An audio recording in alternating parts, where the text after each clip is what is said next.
clicked on this video, you're probably very curious as to what happened to me regarding my race.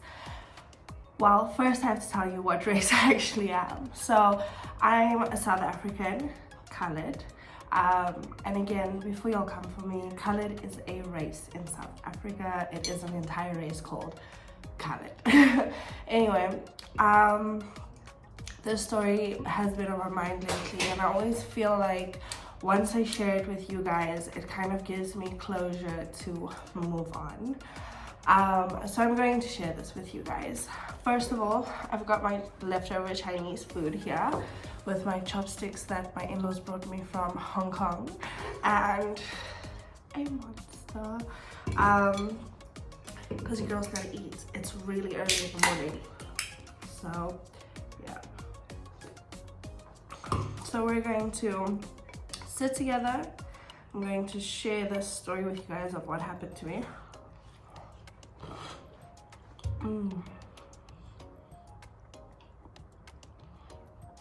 I'm still recovering from a cold. If y'all are wondering where I've been this whole week, it's been a difficult one. I was working an extra job over this weekend and last weekend, and got sick from being in the wind the whole time. On top of that, I went to my niece's birthday party and I was in the wind again. So I ended up getting a really bad cold this whole week, but that's not even the worst part. I ended up losing my uncle on Sunday, and my heart has been really broken this whole week. Today is the first day that I kind of feel like I'm back in my skin, if that makes sense. But yeah, I just wanted to get back on the wagon. So here we are. I'm gonna get into it. So this whole story happened in 2008. Yeah, 2008. Was it 2008?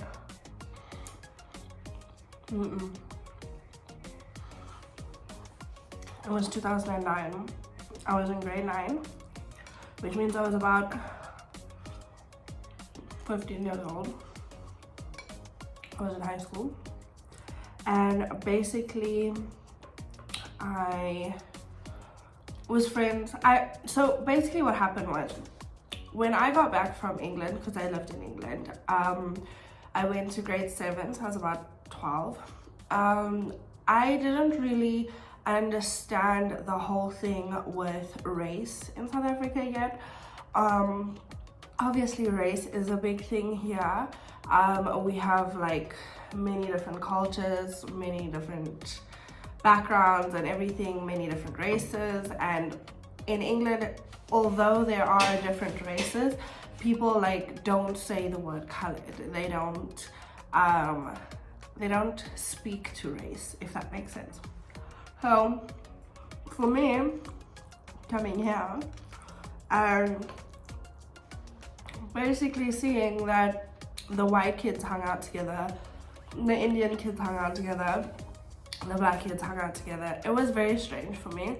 And it was something that I had to adjust to. Another thing is that I had been away from like my family and my culture for such a long time and for such an important period of my life that I didn't really know that much about being colored and what it meant and our traditions and things like that. You know, we kind of just adapted to where we lived. So when I came back, I was in grade 7, 13, went to high school, did my grade 8, had no idea where I fit in, tried to hang out with the Indian group of people, and they were awesome, but the drama was real. Moved on from them, went to, I tried to hang out with the colored people, but I was never colored enough for the colored people, so I didn't hang out with them.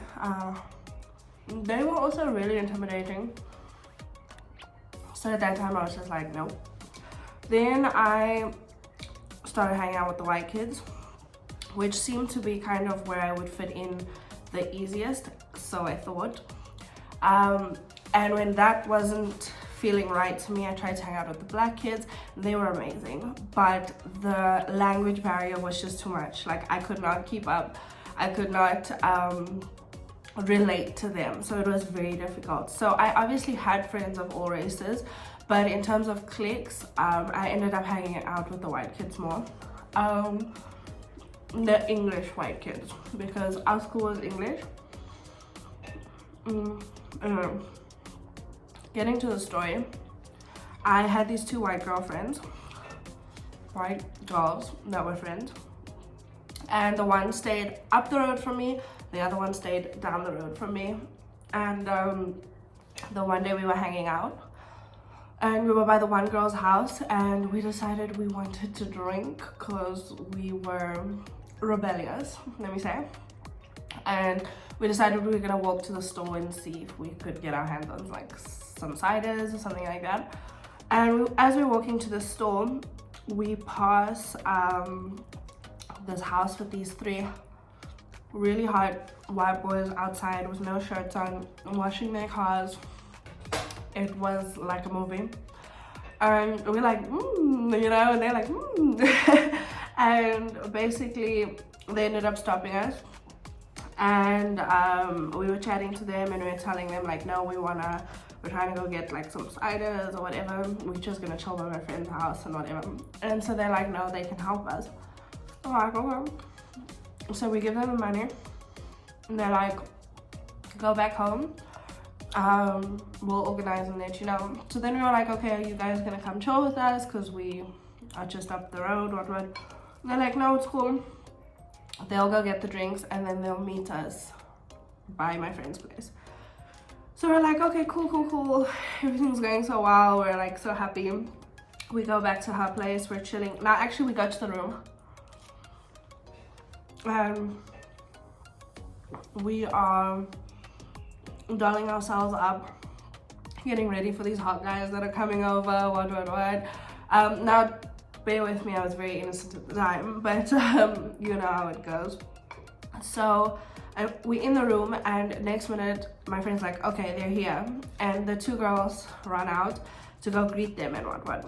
They come back in the room like probably 5-10 minutes later. I'm still there trying to be mysterious, getting done. They're like, listen, the guys are here, they're chilling at the back. They brought the ciders, but the one guy is really into you. Let's call him David. David's really into you. So I'm like, oh, that's so cool, you know, feeling myself or what. And they're like, but we told him you're Portuguese because we don't think he would want to go for a colored. And I swear to you, like my heart dropped into my stomach. I was just like, wow.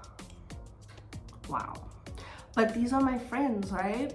So I'm like, okay, that's fine, whatever. Like, I don't see this going anyway. And now I'm already like kind of put off or whatever, but gotta put a brave face on and we carry on. I go outside with them. They're chatting to the other two guys, and David is like kind of sitting like around the corner, and they're like, no, go, he's waiting for you, what. And I'm like, okay. And I go, and we're standing and we're chatting, like it was like right there, you know.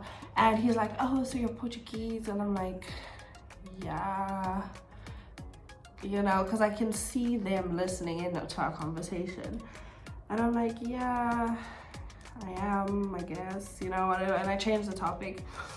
Anyway, we ended up kissing that day or whatever, innocent vibes. And after that, me and him chatted for like quite some time. So now I never brought this up to those girls, but like it really hurt me. But I, in the interim, ended up falling for David.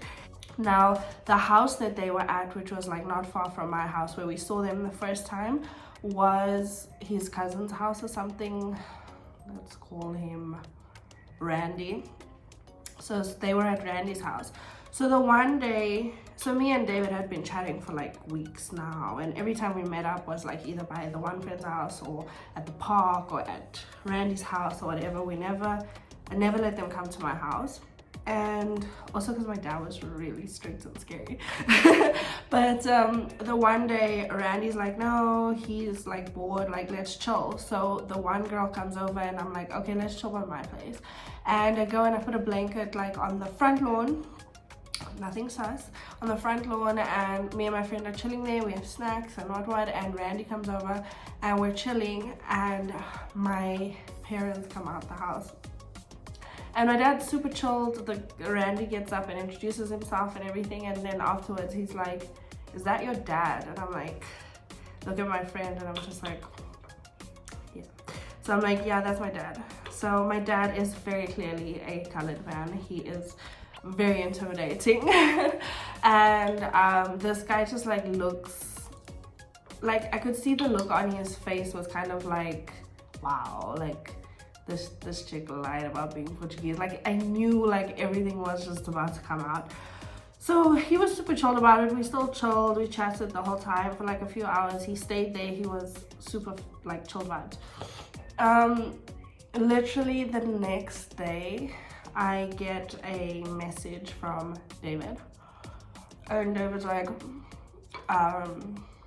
listen, it's not gonna work out between us, and it's not you, it's me, whatever they want to call it. Honestly, I was freaking heartbroken. I actually really liked this guy. Anyway, I cried about it, got over it, moved on. That was the first and last time I ever lied or let anyone lie about my race. And I was just like, I will never ever do that again. Like that was so degrading. It literally just ended up in me having a broken heart. Obviously the area that we lived in was extremely racist, clearly.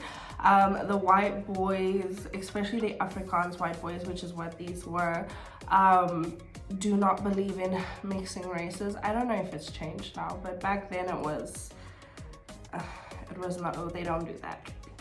Anyway, so this guy is obviously somewhat disgusted by the fact that I wasn't white or Portuguese or whatever the freaking case may be. Fast forward a few years, I am waitressing at one of the local restaurants. Now I'm in matric, I'm 18, still hot as shit. Anyway, who freaking walks in? David and his new girlfriend, who by the way was like my competition. I don't know why I never liked this girl. I guess I never liked her because she was pretty and she was just my competition, and all the guys I liked her, and it always pissed me off.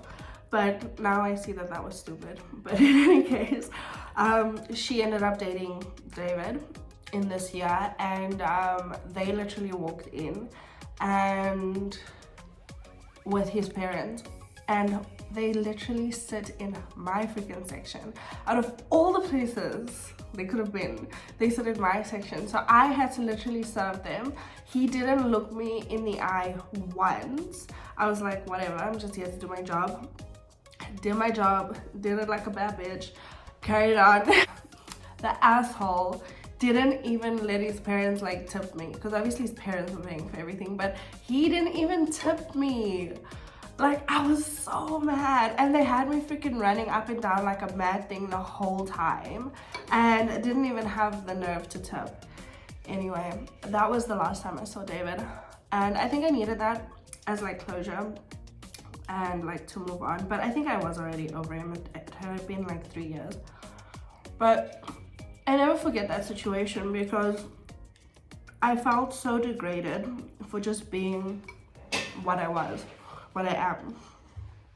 And honestly, most of my high school friends, colleagues, acquaintances probably don't even know this, but I went through an identity crisis through my entire high school time. I literally had no idea where I fit in. I didn't feel like I fit in with anyone. I didn't know where I was supposed to be, who I was supposed to be. Like, do I call myself colored because the coloreds don't think I'm colored enough for them? Do I call myself white because the whites don't feel like I'm white enough for them? I'm definitely not black, and I'm definitely not Indian, so I can't even like go to that direction. And even though like some of the races were very accepting of me no matter what, it still felt like I didn't know where I belonged. And I only ended up finding myself after I left high school and was able to just kind of figure out who I wanted to be and like get more involved with my culture, get more involved with my family, learn more about my race, and just being able to accept it and know that it's not a bad thing, because that's how people made me feel. But in any case, I don't want to get too emotional about it. Moral of the story, don't ever be afraid to be who you are. Embrace your race, embrace your culture, embrace your background. Don't let people make you feel any less than what you are. It's just their own insecurities at the end of the day, you know? But yeah, that was a really tough time for me and a really tough situation, but I am through it and I am a better person for it. So that's that. Anyway, before this video gets too long, I'm gonna finish my food. And I will see you guys in my next video. Bye.